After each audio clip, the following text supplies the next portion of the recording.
The communication array on Luna Station flickered to life at precisely 0800 Earth Standard Time, casting an eerie blue glow across Admiral Sarah Chen's weathered face. She had been expecting this transmission for weeks, ever since the preliminary negotiations with the Galactic Council had broken down over what they called humanity's aggressive expansion policies. The holographic display materialized in the center of the command room, revealing the imposing figure of High Chancellor Vextai of the Zephyrian hegemony. His crystalline features caught the light as his forearms gestured dramatically, while his translator device rendered his clicking speech into cold, mechanical English. "People of Terra," Vextai began, his voice carrying the authority of speaking for over 400 civilized worlds, "the Galactic Council has reached its final decision regarding your species' reckless behavior in the Outer Rim territories. Your unauthorized colonization of 17 star systems, your refusal to acknowledge our sovereignty over established trade routes, and your continued military buildup despite our warnings have forced our hand." Admiral Chen leaned back in her chair, seemingly more interested in the coffee growing cold in her cup than the alien's proclamation. Around her, the bridge crew continued their routine operations with barely a glance at the transmission. "Therefore," Vextai continued, his voice rising with righteous indignation, "by unanimous vote of all council members, we hereby declare a state of active hostilities between the Galactic Council and the human species. You have 72 of your Earth hours to withdraw from all disputed territories and submit to our authority. Failure to comply will result in the full military might of our combined fleets being brought to bear against your homeworld and all human colonies." The transmission ended abruptly, leaving the bridge in relative silence save for the gentle hum of life support systems and the soft beeping of monitoring equipment. Lieutenant Commander Jackson, the communications officer, cleared his throat nervously. "Admiral, should I alert Earth Command? Prepare emergency broadcasts to the colonies?" Chen finally looked up from her coffee, a slight smile playing at the corners of her mouth. "In a minute, Jackson. First, pull up the current fleet positions for me." The main display shifted to show a three-dimensional map of known space. Hundreds of small blue dots represented human ships scattered across dozens of star systems, while red clusters marked the major Galactic Council fleet concentrations. "Now overlay our deep space monitoring network," Chen commanded. New indicators appeared on the map, showing a vast web of sensor platforms, automated defense stations, and communication relays stretching far beyond the officially claimed human territories. What had appeared to be a modest human presence suddenly revealed itself as something far more extensive. Dr. Elizabeth Reeves, the station's chief xenobiologist and diplomatic advisor, shook her head in amazement. "They really have no idea, do they?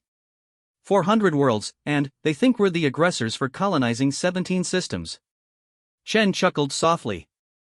"To be fair, those are just the ones they know about. Jackson, send a priority message to Admiral Morrison at Fleet Command. Tell him the Council took the bait. Operation Quiet Expansion is now active."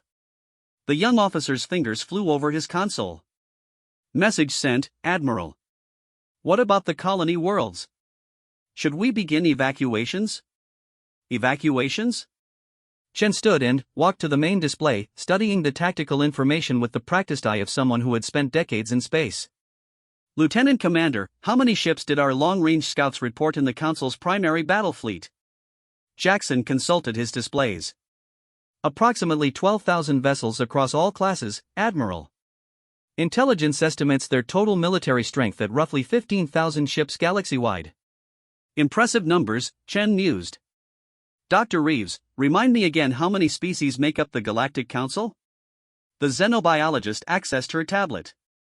437 member species, Admiral. Population estimates suggest somewhere around 8 trillion sentient beings across their controlled space. 8 trillion, Chen repeated thoughtfully. And they're declaring war on a species they believe controls only 17 star systems.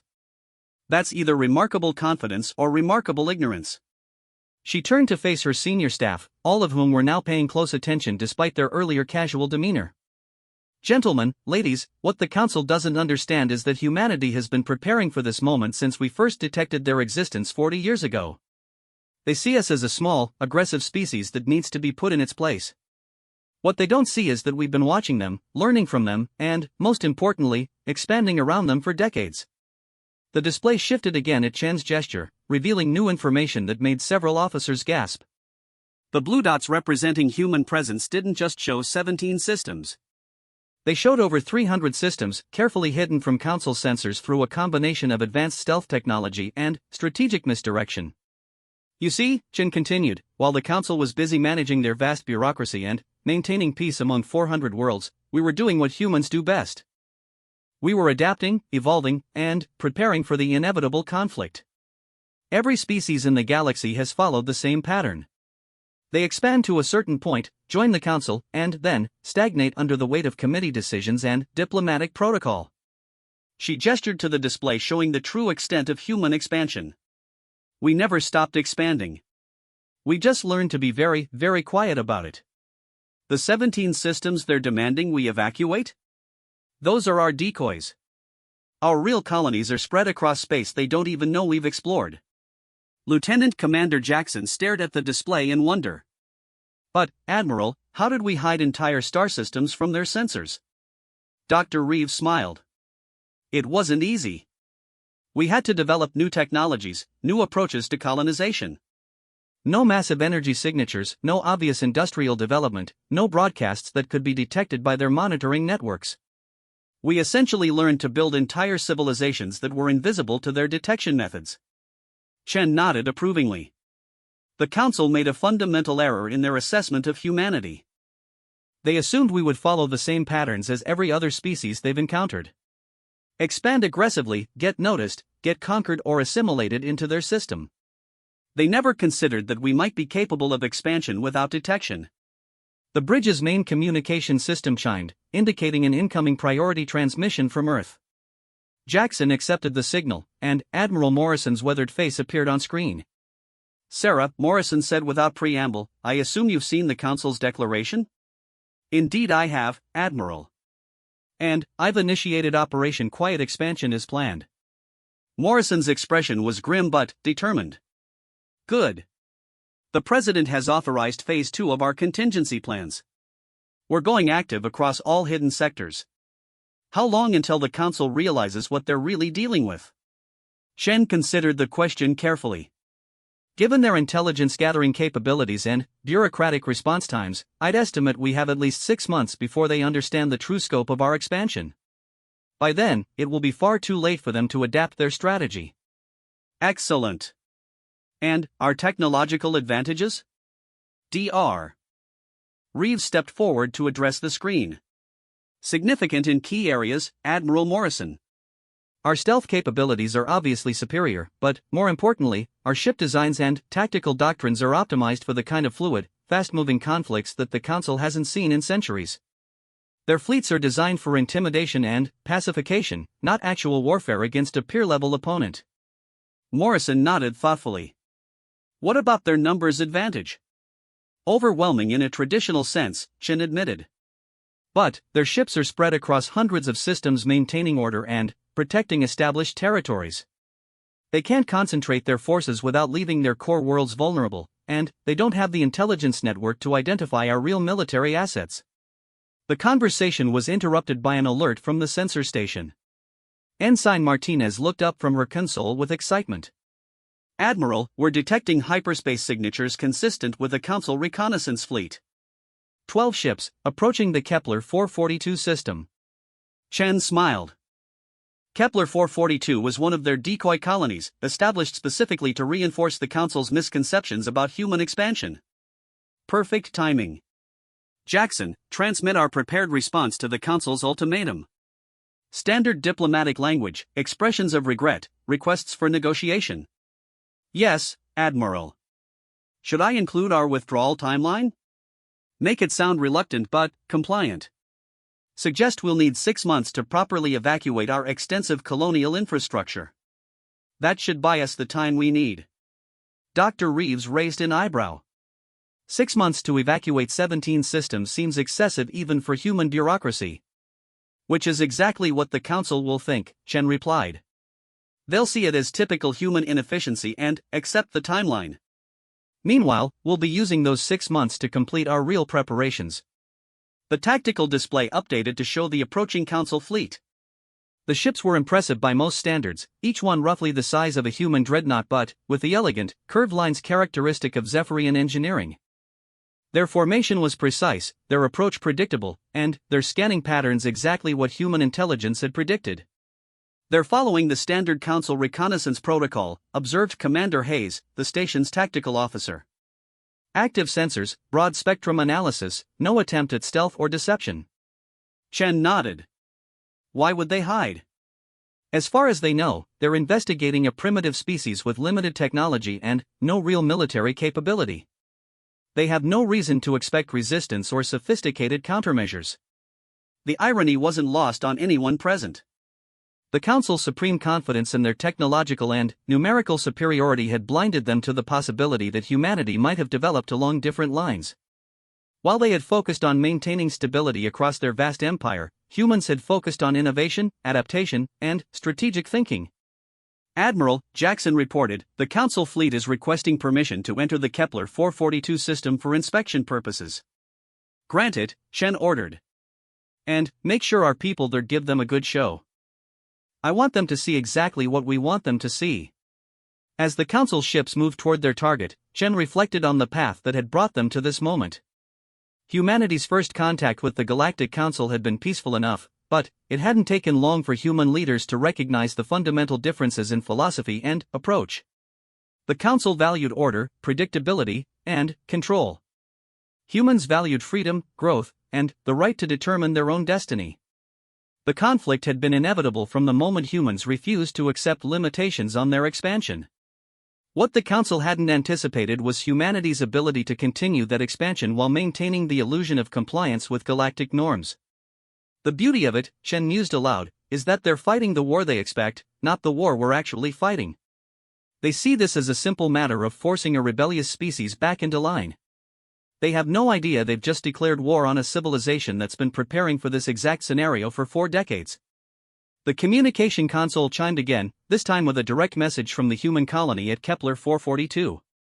The colonial administrator's face appeared on screen, looking appropriately concerned and slightly panicked. "Admiral Chen, the Council inspection fleet has arrived. They're conducting detailed scans of our facilities and requesting access to our production records. Should we maintain the deception?" "Absolutely, Administrator Wells. Give them everything they ask for. Show them your mining operations, your agricultural centers, your small shipyard. Let them believe Kepler 442 represents the pinnacle of human colonial development." Wells nodded. "Understood, Admiral. They seem particularly interested in our defensive capabilities. I've shown them our orbital platforms and explained our limited missile defense network." "Perfect. Make sure they understand that our defenses are purely local in nature, designed only to protect against pirates and minor threats. We want them to believe that's the best humanity can manage." The transmission ended, leaving Chen alone with her thoughts and her staff. Around them, Luna Station continued its quiet operations, monitoring communications across dozens of light years and coordinating activities that the Galactic Council couldn't even imagine. In 6 hours, the Council's ultimatum would be transmitted across their empire, reaching billions of beings who would learn that their government had declared war on the small, aggressive species from Terra. Most would probably feel a mixture of relief and satisfaction, believing that the galaxy's troublemakers were finally being brought to heel. What none of them would realize was that humanity had just been given the excuse they needed to abandon all pretense of peaceful expansion. The hidden colonies could now emerge from secrecy, the scattered fleets could begin coordinated operations, and the technological advantages humanity had spent decades developing could finally be put to use. Chen looked at the tactical display one more time, seeing not just the current positions of ships and stations, but the potential for what was to come. The Galactic Council had declared war on humanity, expecting a brief, decisive victory that would reinforce their authority and serve as an example to other potentially rebellious species. Instead, they had just initiated what would become known as the greatest strategic miscalculation in galactic history. The only question now was how long it would take them to realize their mistake, and whether that realization would come in time to prevent the complete transformation of the galactic political order. The war had begun, but, as Admiral Chen settled back into her chair with her coffee finally, at the perfect drinking temperature, she couldn't help but smile. Humanity hardly reacted to the Council's declaration because they had been ready for this moment for decades. The real reaction was just beginning. 3 weeks after the Council's ultimatum, Admiral Kefvar of the 3rd Pacification Fleet stood on the bridge of his flagship, watching the human colony world of New Geneva through the reinforced viewing ports. The planet appeared serene from orbit, its blue-green surface unmarked by the massive defensive installations that typically protected important worlds. A few orbital platforms drifted lazily in high orbit, their energy signatures barely registering on his ship's sensors. "Pathetic," muttered Commander Zixai, his tactical officer. "I've seen mining operations with better defenses." Kethvar nodded absently, though something about the situation troubled him.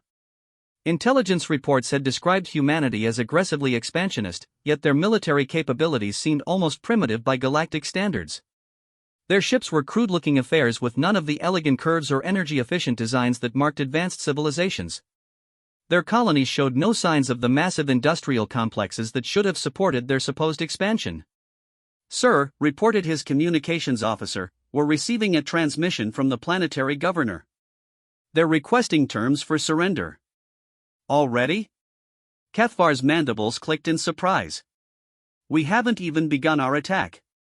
The human face that appeared on his screen was middle-aged, with the soft features that suggested a life spent in administrative duties rather than military service. Governor Patricia Wong looked genuinely distressed as she addressed the Zephyrian fleet. "Admiral, I am Governor Wong of the New Geneva colony. We've received word of the Galactic Council's declaration of war, and I want to assure you that our colony wishes no conflict with your forces. We are prepared to discuss terms for peaceful surrender and evacuation." Kethvar studied the human's expression, searching for signs of deception. In his experience, primitive species often attempted last-minute tricks when faced with superior force. But Governor Wong seemed genuinely resigned to defeat. "Governor Wong," he replied, his translator rendering his clicking speech into human language, "your cooperation is noted. However, Council directives require a demonstration of our military superiority before accepting surrender. We will begin with limited orbital bombardment of your military installations." Wong's face paled. "Admiral, I understand your position, but I must inform you that our defensive platforms are largely automated. If you attack them, they will respond according to their programming. I cannot guarantee the safety of your ships if our systems interpret your actions as a full-scale assault." The warning seemed genuine enough, though Kethvar found it hard to believe that such primitive-looking platforms could pose any real threat to his fleet. Still, caution had served him well throughout his career. "Very well, Governor. We will begin with a single targeting pass to assess your defensive capabilities. Please ensure your platforms do not engage unless directly threatened." The transmission ended, and Kethvar turned to his tactical officer. "Zixai, select one of our lighter cruisers for the initial probe. Have them make a slow approach to the outermost platform and conduct active scans. I want to see how these humans respond to pressure." The cruiser Vexthaner detached from the main fleet and began its approach to the nearest human orbital platform. The structure was unremarkable, a simple cylindrical design with obvious weapon hardpoints and sensor arrays.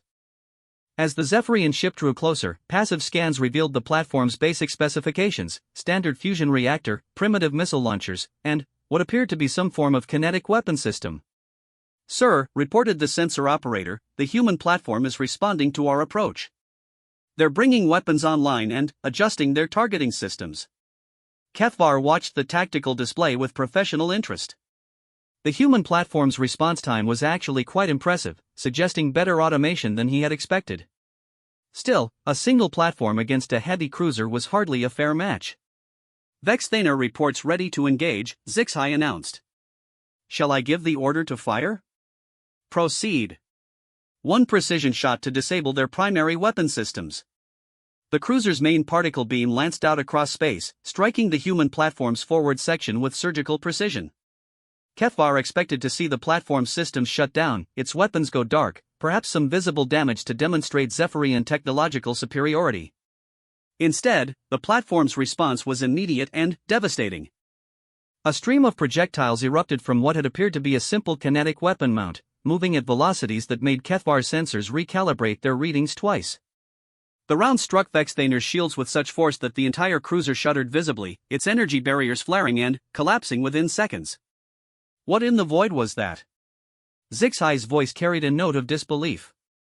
"Sir, Vexthaner is reporting massive shield failure. They're taking direct hits to their hull." More projectiles followed the first barrage, each one precisely targeted at the cruiser's weapon systems and propulsion units. Within 30 seconds, the proud Zephyrian warship was drifting helplessly, its main guns destroyed and its engines disabled. Impossible, Kethvar breathed. A single primitive platform cannot disable a Council-heavy cruiser. His communications officer's voice was tight with tension. Sir, we're receiving another transmission from Governor Wong. The human administrator appeared on screen again, though her expression had changed subtly. Where before she had seemed resigned and defeated, now there was something else in her eyes. Something that looked almost like pity. Admiral Kethvar, Wong said calmly, I tried to warn you about our automated defenses. The platform that just engaged your cruiser is operating under standard defensive protocols. It identified your ship as a hostile threat and responded accordingly. Kethvar found his voice. Your platform used kinetic weapons of unprecedented velocity. Such technology is beyond what our intelligence reports suggested humanity possessed. Wong's smile was thin. Admiral, your intelligence reports were based on what we allowed you to see. The Galactic Council has been observing humanity for several decades, but you've only been seeing what we wanted you to observe. The implications hit Kethvar like a physical blow. You're suggesting that humanity has been deliberately concealing their true capabilities? I'm not suggesting anything, Admiral. I'm telling you. The colony worlds you've been monitoring, the ships you've encountered, the technology you've catalogued, all of it was carefully designed to reinforce your preconceptions about human military capability. Another platform had begun moving, adjusting its position to bring additional weapons to bear on the disabled cruiser. Kethvar realized with growing alarm that his fleet was positioned within range of at least 6 such platforms, each one apparently capable of crippling a major warship. What do you want? He asked, his tactical mind already calculating retreat vectors. What I want, Admiral, is for you to understand the situation you're really in. Your council declared war on humanity believing you were dealing with a primitive, aggressive species with limited technology and no real military capability. You were wrong on every count. Wong gestured, and the tactical display on Kethvar's bridge updated with new information. Instead of the handful of human ships that sensors had detected, the display now showed dozens of contacts, each one previously hidden by stealth systems that made them invisible to Zephyrian technology. The ships you can now see, Wong continued, represent just the local defense force for this single colony. They've been observing your fleet since you entered the system, waiting to see if you would accept our offer of peaceful surrender. Kethvar stared at the display in growing horror. The human ships were nothing like the crude vessels his intelligence reports had described. These were sleek, angular designs that seemed to absorb sensor energy rather than reflect it. Their energy signatures were barely detectable even now that he knew where to look. How many ships do you really have? He asked, though he was beginning to suspect he didn't want to know the answer. That's classified information, Admiral. But I can tell you that every human colony has similar defensive capabilities, and our main battle fleets are somewhat more impressive than what you see here. The communications officer reported urgently, Sir, we're detecting hyperspace signatures throughout the system. Multiple ships arriving simultaneously. New contacts began appearing on the tactical display, not human ships but Zephyrian reinforcements. The second and fourth pacification fleets had arrived on schedule, bringing the total council force to nearly 4,000 vessels. Wong observed the new arrivals without apparent concern. More of your fleets, Admiral? I'm afraid that won't help your situation. 4,000 ships against a handful of hidden platforms and stealth vessels? Kethvar tried to project confidence he didn't feel. Even with your technological advantages, you're outnumbered 100 to 1. Admiral, Wong said gently, you're still thinking in terms of the war you expected to fight. Let me show you the war you're actually in. The tactical display updated again, this time showing contacts throughout the entire star system. What had appeared to be asteroid fields revealed themselves as massive defense installations. Apparently empty space suddenly, teamed with previously undetected ships. The moons of the system's gas giant showed energy signatures consistent with major military bases. Every human colony is protected by similar forces, Wong explained. We've had 40 years to prepare for this conflict, Admiral. 40 years to develop new technologies, new strategies, and new approaches to warfare. While the Council was managing the peace, humanity was learning how to fight a war unlike anything the galaxy has seen before. Admiral Kefbar felt the weight of command settling heavily on his shoulders. His 3 fleets represented the largest military force the Council had assembled in centuries, yet he was beginning to realize they might be hopelessly outmatched by an enemy they had fundamentally misunderstood. "What are your terms?" he asked finally. "Simple. Withdraw your fleets from this system and all other human territories. Return to Council space and inform your superiors that humanity is not the enemy they think we are. We have no desire to conquer Council worlds or impose our will on other species. We simply want the right to expand and develop according to our own nature." Kefbar considered the offer, weighing his options. A tactical retreat would save lives and ships, but it would also mean admitting that the Council's intelligence had been completely wrong. The political ramifications would be enormous. "And if we refuse?" Wang's expression hardened slightly. "Then, you'll discover why humans have spent 40 years preparing for this war instead of trying to avoid it. Admiral, I sincerely hope you choose to withdraw. The alternative will be educational for the Council, but extremely unpleasant for everyone involved." The bridge fell silent except for the soft hum of life support systems and the occasional beep from monitoring stations. Kefvar looked around at his officers, seeing his own uncertainty reflected in their faces. Everything they had believed about humanity, everything their intelligence services had reported, had been revealed as carefully orchestrated deception. "Sir," Zixhai reported quietly, "long-range sensors are detecting similar situations developing throughout the theater of operations. Admiral Vorthake's 5th Fleet is reporting unexpected resistance at the Tau Ceti colony. Admiral Kextai's 7th Fleet has encountered what they describe as impossible defensive capabilities at the Ross 128 system." The full scope of their miscalculation was becoming clear. This wasn't just one colony with hidden capabilities. The entire human military establishment had been operating under deep cover, allowing the Council to see only what they wanted to be seen. Wang waited patiently while Kefvar processed the implications. Finally, she spoke again. "Admiral, my superiors have authorized me to offer you safe passage out of this system. Your disabled cruiser will be repaired and returned to you once you've withdrawn beyond our territorial limits. This offer expires in 6 hours." Kefvar realized he had been outmaneuvered before the first shot was fired. The humans had turned his own preconceptions against him, using his expectations to blind him to the reality of their capabilities. It was a masterful demonstration of strategic deception.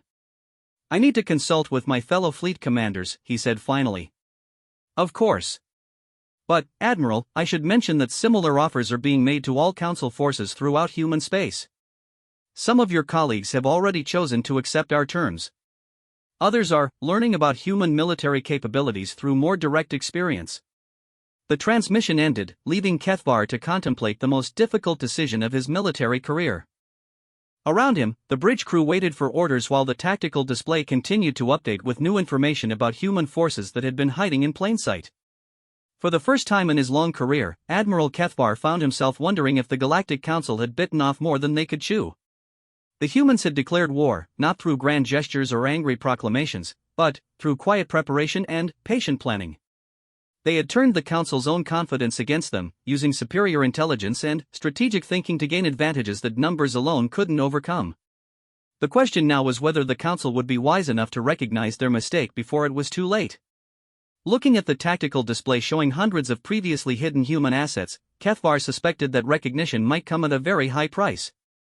High Chancellor Vextai stood before the assembled Council chamber, his crystalline features reflecting the harsh lighting as hundreds of representatives from across the galaxy watched in uncomfortable silence. The reports spread across his desk painted a picture so contrary to expectations that many Council members had initially dismissed them as elaborate hoaxes. "The situation," Vextai began, his forearms gesturing to the holographic displays surrounding the chamber, "is not developing as our military advisors predicted." The understatement hung in the air like a toxic cloud. In the 3 weeks since the Council had declared war on humanity, not a single human colony had been successfully occupied. Worse, 17 separate pacification fleets had either withdrawn or been forced to retreat after encountering what Admiral reports described as unprecedented defensive capabilities. Ambassador Thyss of the Aquilon Federation raised one of her tentacles. "High Chancellor, surely these reports are exaggerated.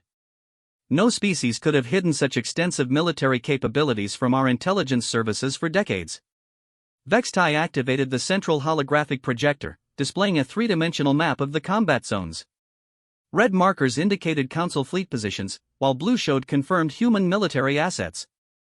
What should have been a few scattered blue dots had become a vast network of installations, hidden bases, and previously undetected ship formations. Ambassador THYSS Vextai replied, "I initially shared your skepticism. However, we have now received similar reports from 43 separate fleet commanders across 17 different star systems. The pattern is consistent and undeniable." Councillor Rathmore of the Hegemonic Worlds leaned forward in his hoverchair. "What exactly are we dealing with?" "Our intelligence estimated human military strength at perhaps 2,000 vessels across all their known territories." The display shifted to show updated intelligence estimates. The numbers climbed steadily as new data was incorporated: 5,000 ships, then 10,000, then 15,000. The counter continued climbing past 20,000 before stabilizing at an estimate that made several council members emit sounds of distress. Current projections suggest humanity may possess between 30 and 50,000 military vessels of various classes, Vextai announced. Additionally, they have constructed defensive installations throughout space we believe to be empty, including regions we never knew they had explored. The chamber erupted in clicks, whistles, and other sounds of dismay from the various species represented. Ambassador Karen of the Stellar Communion stood on her hind legs, her fur bristling with agitation. "This is impossible. No species expands that rapidly without being detected. Our sensor networks monitor all major hyperspace routes. Our intelligence services track colonial development across hundreds of sectors." Apparently, Vextai said grimly, humanity has developed new approaches to interstellar expansion that our traditional monitoring methods could not detect. They have been establishing colonies and building military assets in regions we considered uninhabitable or strategically worthless.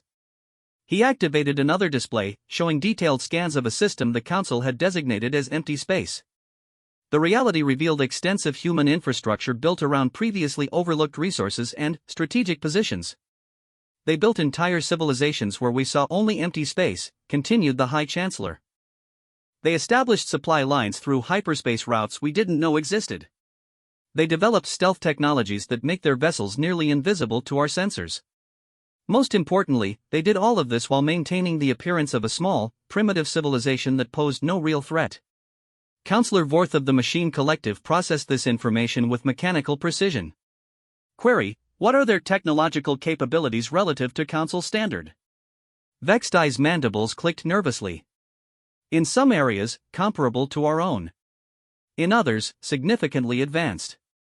Their weapons technology emphasizes kinetic projectiles accelerated to extreme velocities rather than energy-based systems.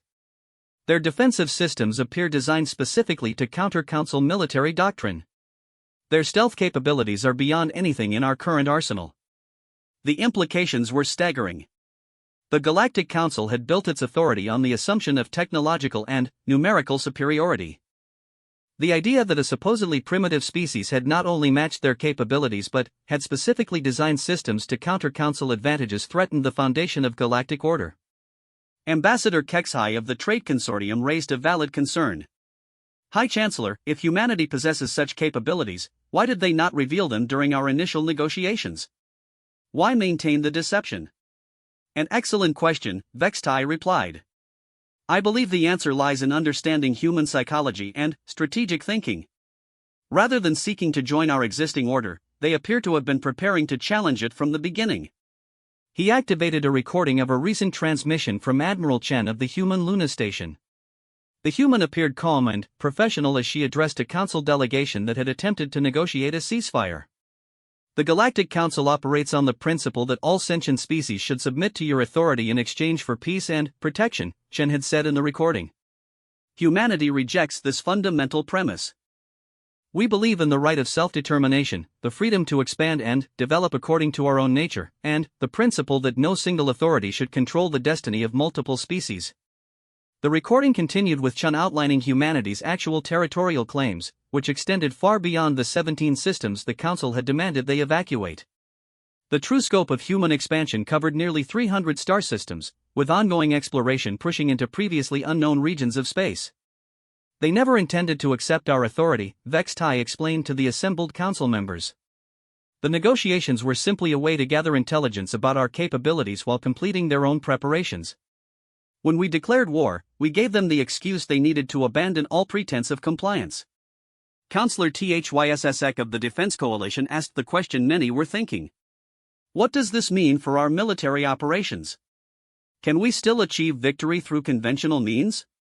The tactical display updated to show current fleet positions and projected force requirements. The numbers were sobering.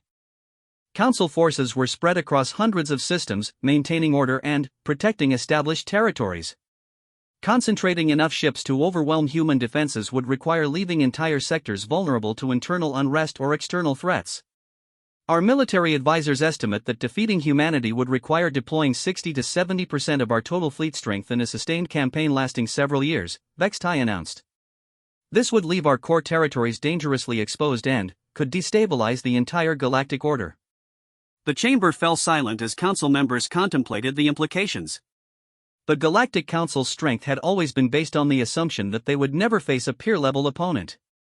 Their military doctrine emphasized deterrence and rapid pacification of technologically inferior opponents, not prolonged warfare against an enemy with comparable capabilities. Ambassador Zeltar of the Frontier Worlds raised a disturbing possibility. High Chancellor, what if humanity's true goal is not simply independence, but the replacement of the Council itself? If they possess the capabilities you describe, they could potentially challenge our authority across the entire galaxy. HFY had been dreading this question.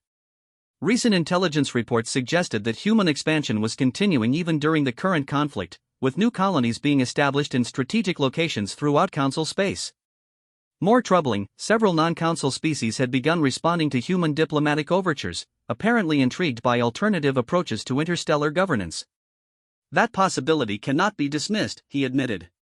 Human diplomatic missions are currently active in 17 different sectors, promoting what they call voluntary cooperation rather than mandatory submission to central authority. Some species are responding favorably to these overtures. The political implications were as serious as the military ones. The Council's authority depended on the belief that their system was the only viable approach to managing multiple species across galactic distances. If humanity could demonstrate an alternative model, it might inspire independence movements throughout Council space. Counselor Brathmore of the Academic Worlds offered a different perspective. Perhaps we should consider the possibility that humanity's approach has merit. Their technological achievements suggest that species may indeed develop more rapidly when not constrained by our regulatory framework. The suggestion was greeted with sounds of outrage from several council members, but HFY held up his arms for silence. Counselor Brathmore raises a valid point. Humanity has achieved in 4 decades what most species require centuries to accomplish. Their expansion model, while concerning from a control perspective, appears highly effective from a development standpoint. Ambassador Karen of the Stellar Communion was less diplomatic. You're suggesting we abandon the principles that have maintained galactic peace for over a millennium? Allow every species to expand without restraint? The chaos would be unimaginable. The alternative, HFY replied, may be a war we cannot win without destroying the very order we seek to protect. Our fleets are reporting that direct confrontation with human forces results in unacceptable casualties. Their weapons are specifically designed to exploit vulnerabilities in our ship designs. Their tactics assume we will attempt traditional overwhelming force rather than adaptive strategy. He activated another display, showing battle reports from the few direct engagements that had occurred. The pattern was consistent. Council forces would arrive expecting to face inferior opponents and, instead, encounter defensive systems and tactical approaches they were unprepared to counter. They have been studying us for 40 years, HFY continued. Every diplomatic contact, every trade negotiation, every intelligence-gathering operation has provided them with information about our capabilities and limitations. Meanwhile, we have been studying elaborate deceptions designed to reinforce our preconceptions. The scope of humanity's strategic planning was beginning to become clear. This was not a spontaneous rebellion or an aggressive expansion that had gotten out of control. This was a carefully orchestrated campaign that had been decades in the making, designed specifically to challenge Council authority at the moment when humanity was best prepared for the inevitable conflict. Counselor Dextai of the Inner Worlds asked the crucial question. What are our options, High Chancellor? Can we negotiate from our current position? HFY consulted his advisors before responding.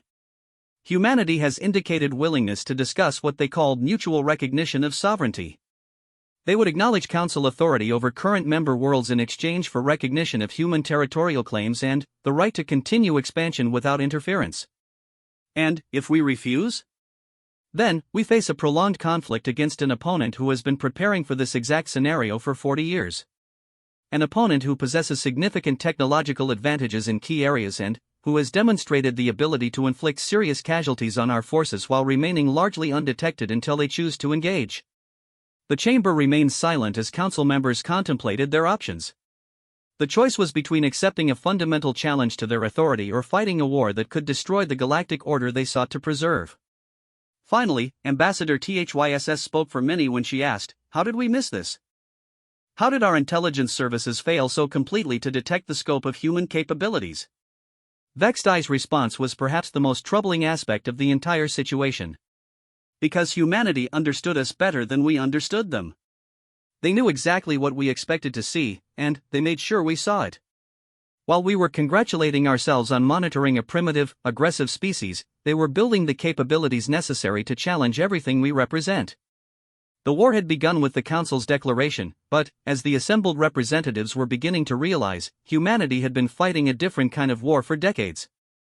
The only question now was whether the Galactic Council would adapt to this new reality or continue fighting the war they had expected rather than the war they were actually in.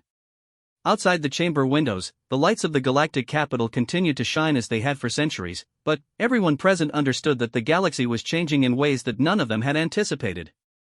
The age of unquestioned council authority might be coming to an end, replaced by something entirely new and unpredictable. Humanity had hardly reacted to the Council's declaration of war because they had been ready for it.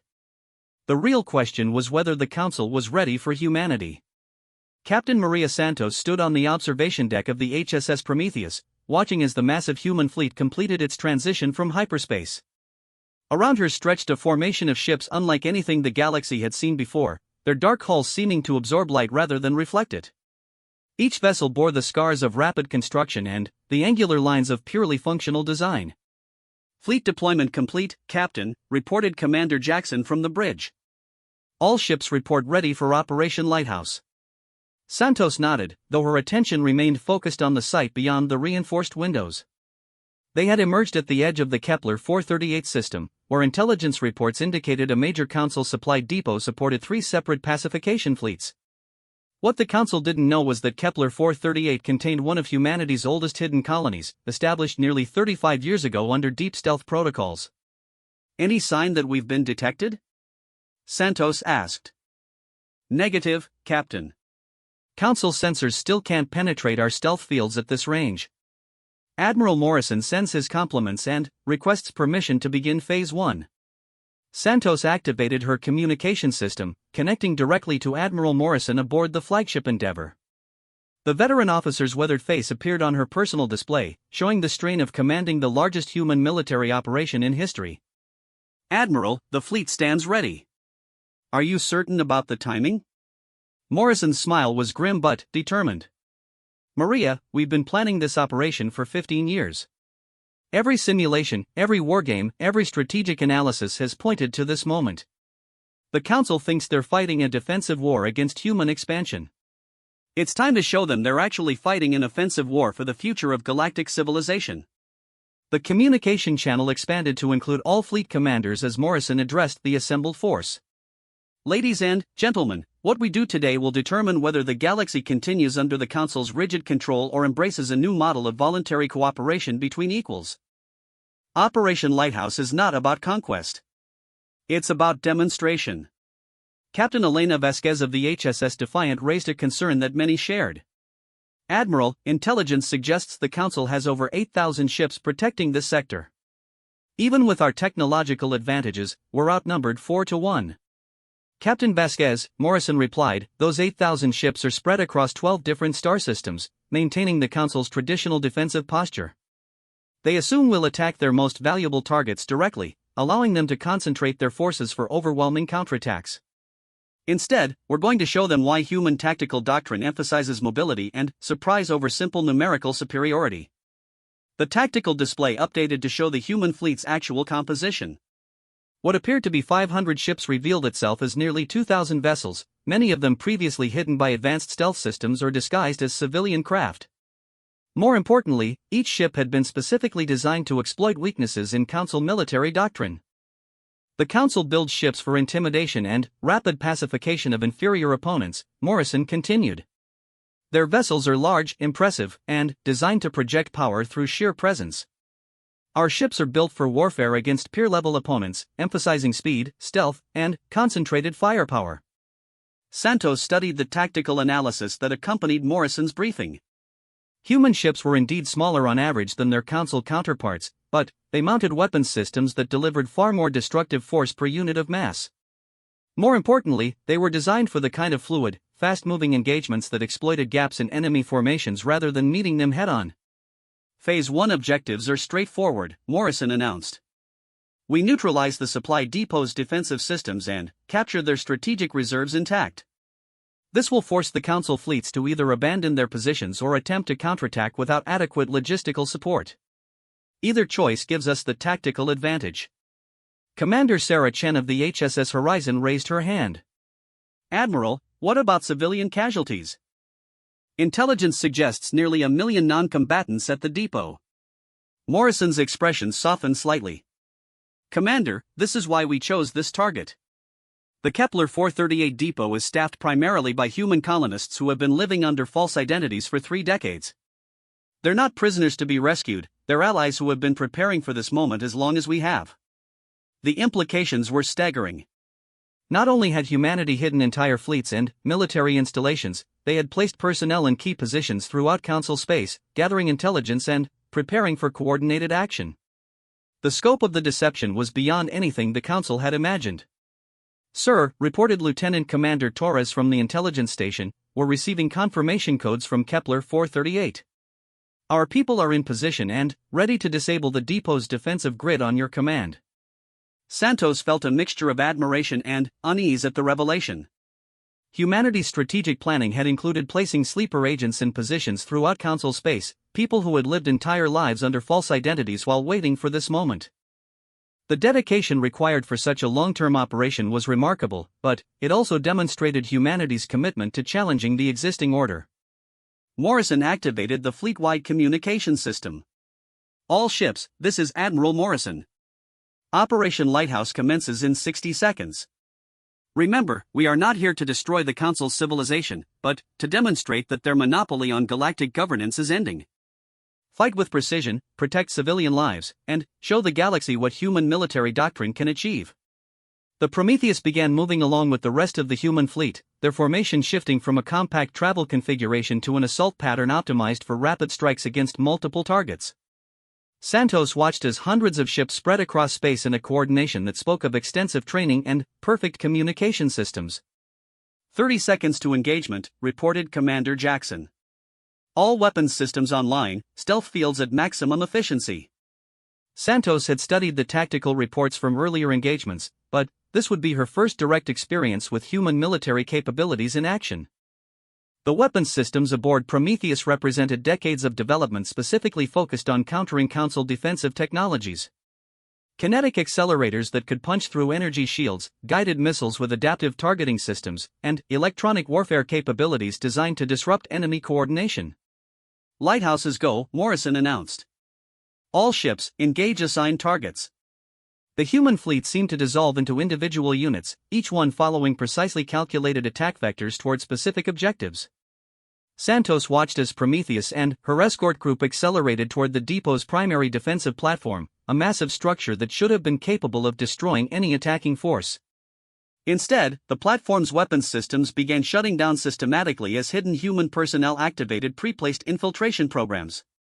Within minutes, the supposedly impregnable fortress had become helpless, its guns silent and its shields offline.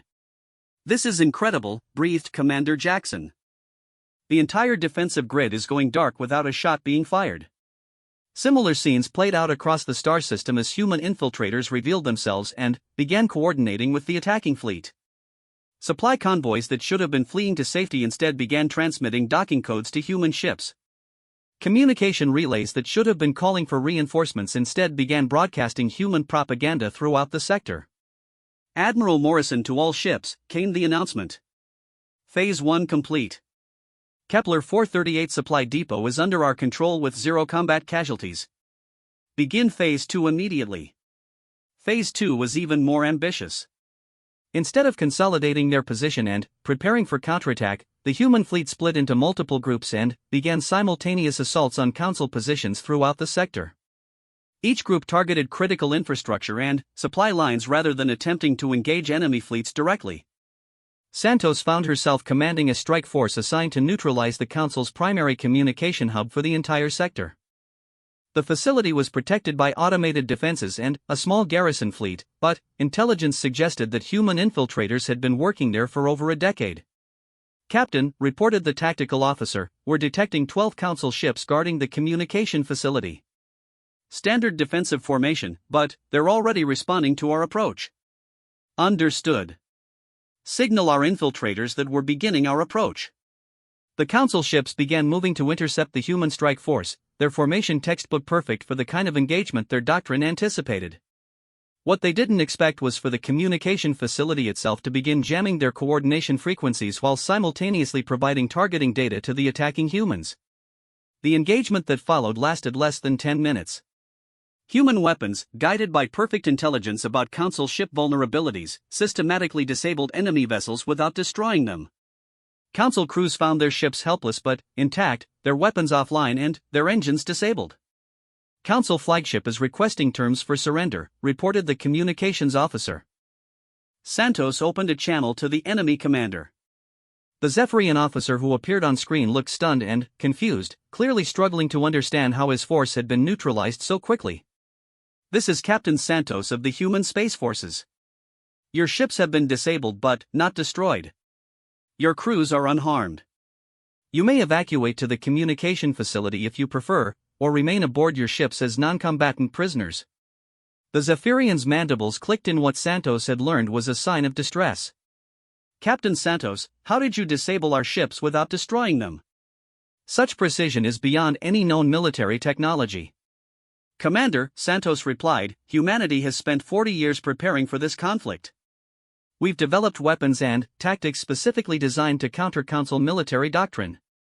We're not trying to exterminate your forces, we're trying to demonstrate that your approach to galactic governance is obsolete."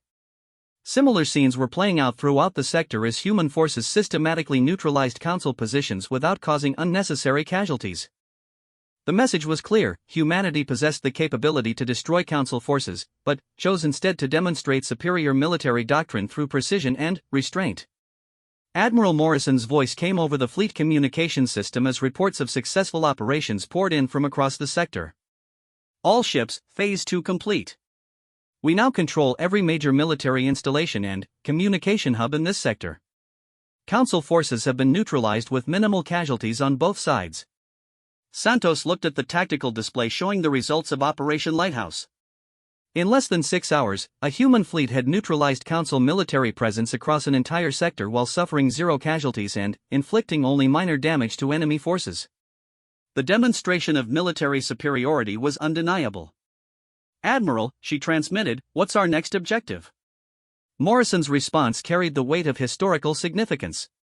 "Captain, our next objective is to show the galaxy what comes after the Galactic Council. We've proven we can defeat their military forces. Now we need to prove we can offer something better than their system of governance." The communication facility that had served as the sector's primary information hub began broadcasting human messages throughout Council space. Instead of propaganda or demands for surrender, the transmissions carried invitations for dialogue, offers of technological cooperation, and examples of alternative approaches to interstellar governance. Santos realized that Operation Lighthouse had been about more than military victory. It had been about demonstrating that humanity offered a genuine alternative to the Council's authoritarian model, backed by the military capability to make that alternative viable.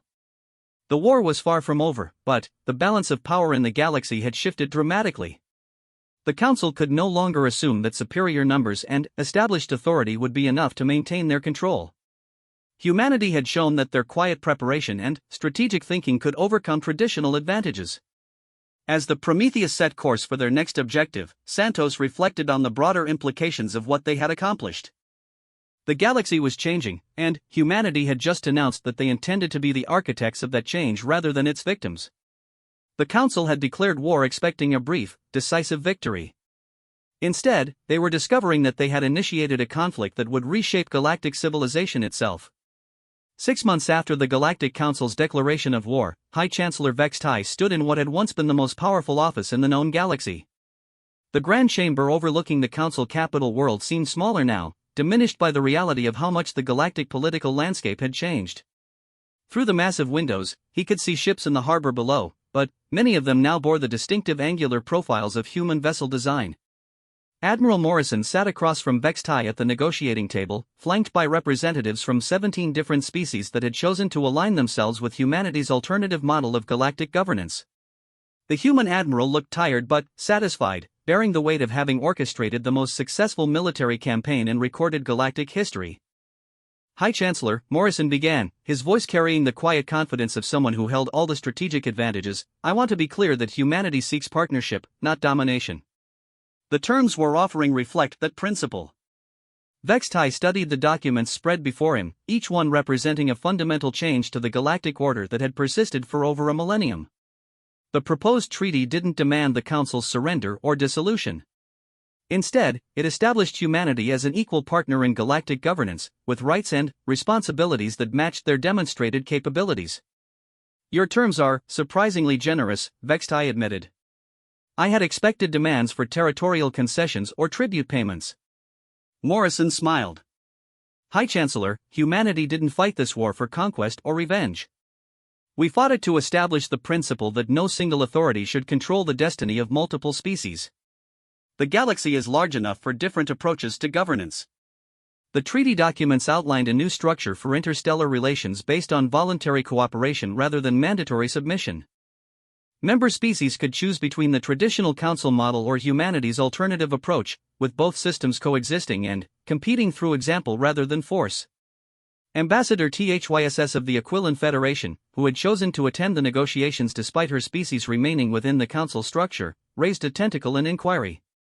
Admiral Morrison, your military demonstrations have been impressive, but how do you propose to maintain order across such vast distances without centralized authority? An excellent question, Ambassador, Morrison replied. The answer lies in technology and philosophy that the council system never fully embraced. Instead of controlling member species through bureaucratic oversight, we facilitate cooperation through advanced communication networks and shared resource management systems. He activated a holographic display showing the current state of human-influenced space.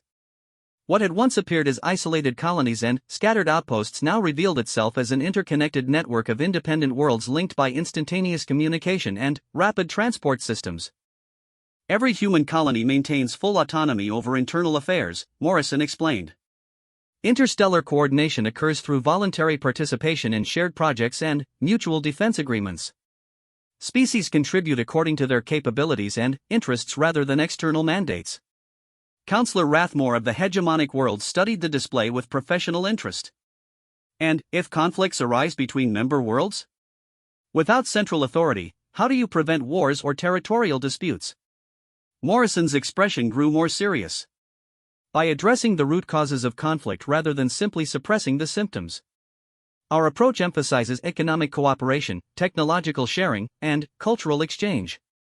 When species benefit from working together, they have less incentive to fight each other. Vex Tai had been studying intelligence reports about human-influenced territories for months, and the results were undeniably impressive. Worlds that had aligned themselves with humanity showed increased technological development, expanded trade relationships, and notably reduced internal conflicts. The alternative model appeared to work in practice, not just theory. Admiral, Vex Tai said carefully, your military capabilities have given you the power to impose any terms you choose.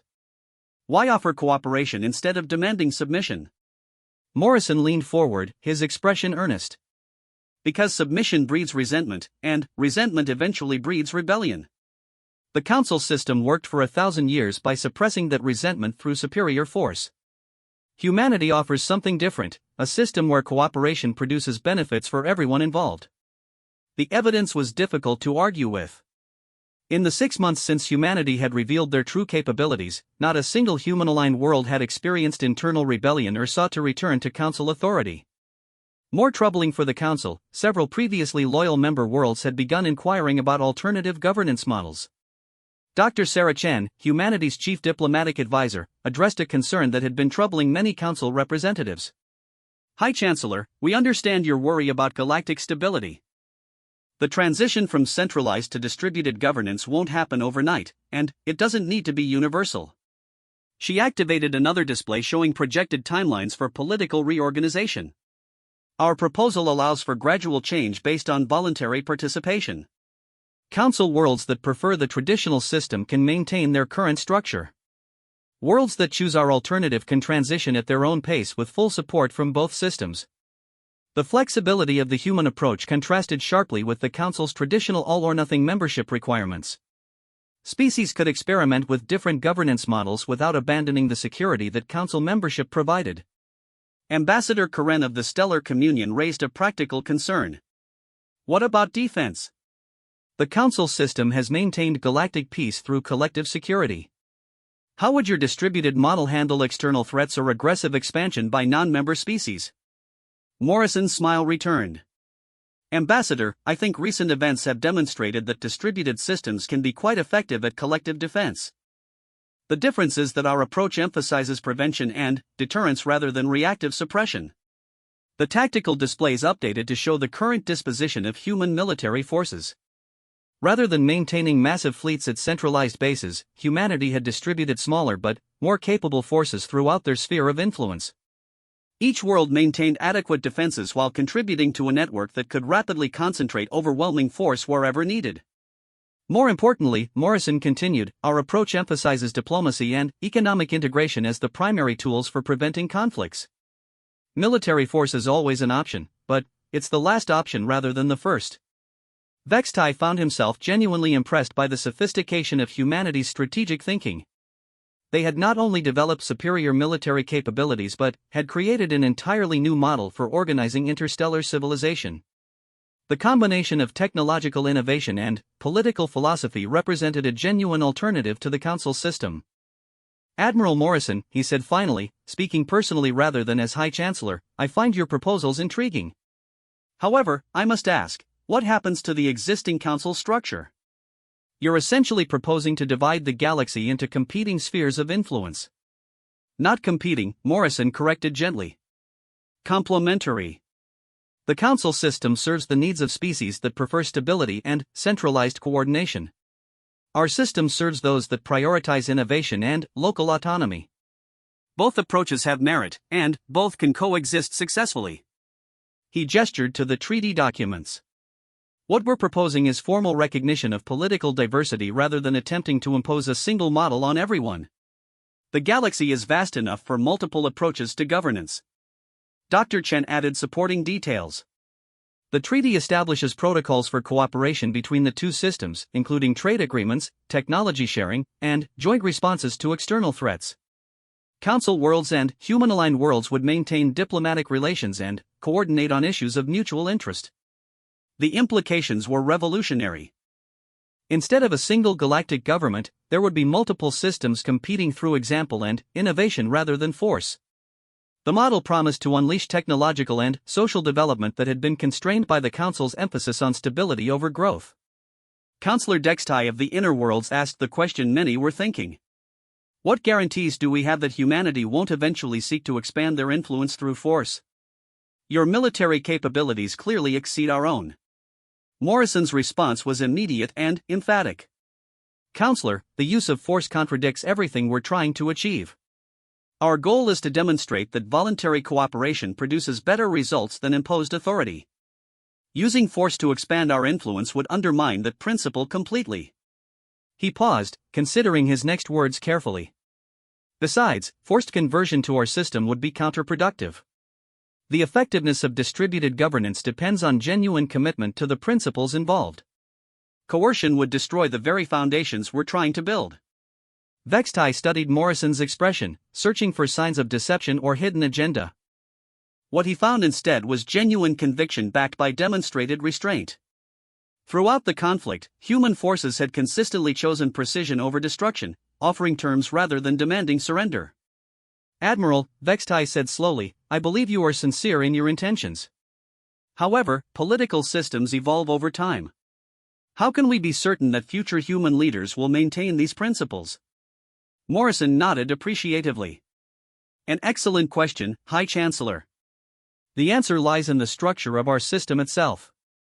Distributed governance makes it nearly impossible for any single leader or faction to accumulate the kind of centralized power necessary for galactic domination. Dr. Chen elaborated on the safeguards built into humanity's political model. Our system emphasizes checks and balances, with power distributed among multiple worlds and institutions. No single individual or organization can make unilateral decisions affecting the entire network. The treaty documents included detailed provisions for monitoring and verification, ensuring that both the Council system and humanity's alternative would maintain their stated principles. More importantly, the agreement established mechanisms for peaceful resolution of disputes and gradual evolution of both systems based on demonstrated results. After hours of discussion, Vextai finally addressed the central question. Admiral Morrison, if the Council accepts these terms, what assurance do we have that this new arrangement will actually benefit galactic civilization? Morrison's response was both confident and humble. High Chancellor, the only assurance I can offer is the evidence of what we've already accomplished. In 6 months, humanity has demonstrated military capabilities that exceeded your best intelligence estimates, established diplomatic relationships with dozens of species, and created economic networks that benefit everyone involved. He gestured to the displays showing the transformed political landscape. More importantly, we've done all of this while respecting the sovereignty of existing Council worlds and offering cooperation rather than demanding submission. Our actions speak louder than any promises we might make. Vextai looked around the chamber at representatives from across the galaxy, seeing a mixture of uncertainty, hope, and resignation in their expressions. The old order was ending whether the Council accepted it gracefully or not. The question was whether the change would occur through cooperation or continued conflict. Very well, he said finally. The Council will consider your proposal. However, I should point out that many member worlds may choose to maintain the traditional system regardless of our official decision. And they will be welcome to do so, Morrison replied immediately. High Chancellor, the goal isn't uniformity. It's choice. Some species will thrive under centralized governance, others under distributed systems, and still others under arrangements we haven't even imagined yet. The galaxy is large enough for all of them. 3 weeks later, Vextai stood once again in his office overlooking the capital, but this time Admiral Morrison stood beside him as a partner rather than an opponent. The treaty had been signed, establishing humanity as a co-equal force in galactic governance and creating the framework for a new era of interstellar relations. Admiral, Vextai said quietly, I must admit that when the Council declared war, I expected either quick victory or honorable defeat. I never anticipated that we would end up as partners in reshaping galactic civilization. Morrison smiled. High Chancellor, humanity hardly reacted to your declaration because we knew it was inevitable. We've been preparing for this moment for 40 years, not to destroy the Council, but to create something better for everyone. Outside the windows, ships from dozens of different species moved through space routes that had been opened by human exploration, carrying goods produced through cooperation between worlds that had never before had reason to interact. The galaxy was changing, but it was changing through choice rather than force. The war that began with the Council's declaration had ended not in conquest, but in transformation. Humanity had proven that quiet preparation and strategic thinking could overcome traditional advantages, but, more importantly, they had shown that victory didn't require the destruction of one's opponents. The galactic order that emerged from the conflict bore little resemblance to what had existed before, but it promised opportunities for growth and development that the previous system could never have provided. The age of centralized control was ending, replaced by an era of voluntary cooperation and competitive innovation. Humanity had hardly reacted to the Council's declaration of war because they were already fighting for something far more important than military victory. They were fighting for the right to determine their own destiny and the opportunity to offer that same right to others. In the end, they had won both.